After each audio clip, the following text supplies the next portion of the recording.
नमस्कार। आज मैं एक बहुत जरूरी मुद्दे पे आपसे बात करना चाहता हूं। पूरे देश ने, सब पार्टियों ने महिला आरक्षण बिल को पूरा समर्थन दिया। 2018 में मैंने प्रधानमंत्री को ये चिट्ठी लिखी। ये सिर्फ पिछड़े वर्ग के खिलाफ नहीं है, ये एंटी नेशनल एक्टिविटी की जा रही है। We are showing you here how the percentage of the population, percentage of India's population vis-a-vis the southern states has been coming down, and they feel that because of this they are going to get lesser seats as compared to the northern part of the country. Here we are talking about all the southern states, and just see how their percentage of India's population in 1951 used to be 26.2%, and how it has been coming down steadily. In 2011, as per the census, it's around 20.9%, and they fear that because their population has come down, their representation in the parliament is also going to come down, which is unfair. नमस्कार। आज मैं एक बहुत जरूरी मुद्दे पे आपसे बात करना चाहता हूं। ये हर देशवासी के लिए जरूरी है, मगर पिछड़ा वर्ग, दलित, आदिवासी महिलाओं के लिए यह सबसे जरूरी मुद्दा है। ये आपके भागीदारी के बारे में है। 2023 में पूरे देश ने, सब पार्टियों ने महिला आरक्षण बिल को पूरा समर्थन दिया था। कांग्रेस पार्टी सबसे आगे थी। सालों के लिए हम महिला बिल पास करना चाह रहे थे। अंत में 2023 में हुआ। भारतीय राष्ट्रीय कांग्रेस की तरफ मैं नारी शक्ति बंधन अधिनियम 2023 के समर्थन में खड़ी हुई। भारतीय राष्ट्रीय कांग्रेस की मांग कि यह बिल फौरन अमल में लाया जाए। 2018 में मैंने प्रधानमंत्री को यह चिट्ठी लिखी। इसमें साफ लिखा है कि महिला आरक्षण को जल्दी से जल्दी इंप्लीमेंट किया जाए। यहां मैंने कहा है कि 2019 में महिला आरक्षण इंप्लीमेंट हो जाना चाहिए। उसके बाद 2023 में मैंने भाषण दिया, पार्लियामेंट हाउस में भाषण दिया, अनेक भाषण दिए, जिसमें मैंने कहा कि महिला आरक्षण देश के लिए जरूरी है और जल्दी से जल्दी इंप्लीमेंट हो जाना चाहिए। In my view, it is quite simple. This bill can be implemented today by giving 33% of the seats in the Lok Sabha and the Vidhan Sabha to India's women. I would like to have seen OBC reservation included in this bill. I think it is very important that a large chunk of India's population, large chunk of India's women should have access to this reservation. And that is missing in this bill.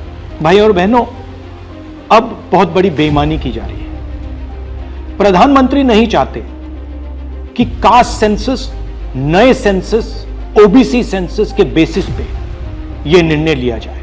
वो चाहते हैं कि 2011 का census use किया जाए, जहां पे पिछड़े वर्ग का नंबर है ही नहीं। वो आपकी जो भागीदारी है उसको आपसे छीनना चाहते हैं। हमारा कहना है नया सेंसस चालू हो गया है, आप कह रहे हो कि ओबीसी सेंसस आप कर रहे हो, तो उस सेंसस का प्रयोग करके आप महिला बिल क्यों नहीं पास कर रहे हो? हमारा जो विजन है एक बिल्कुल नया डेवलपमेंट का, विकास का पैराडाइम हम कास्ट सेंसस के माध्यम से लाना चाहते हैं। और हम सेंट्रल सवाल पूछ रहे हैं कि चाहे ओबीसीज हों, दलित्स हों, आदिवासी हों, उनकी देश में कितनी भागीदारी है। नरेंद्र मोदी, आरएसएस और बीजेपी घबरा गए हैं, क्योंकि कास्ट सेंसस का डेटा आना शुरू हो गया है और उनको मालूम पड़ रहा है कि पिछड़ों की देश में सचमुच कितनी आबादी है। वो नहीं चाहते कि आपको अपनी सच्ची आबादी के बेसिस पर भागीदारी मिले। ये सिर्फ पिछड़े वर्ग के खिलाफ नहीं है,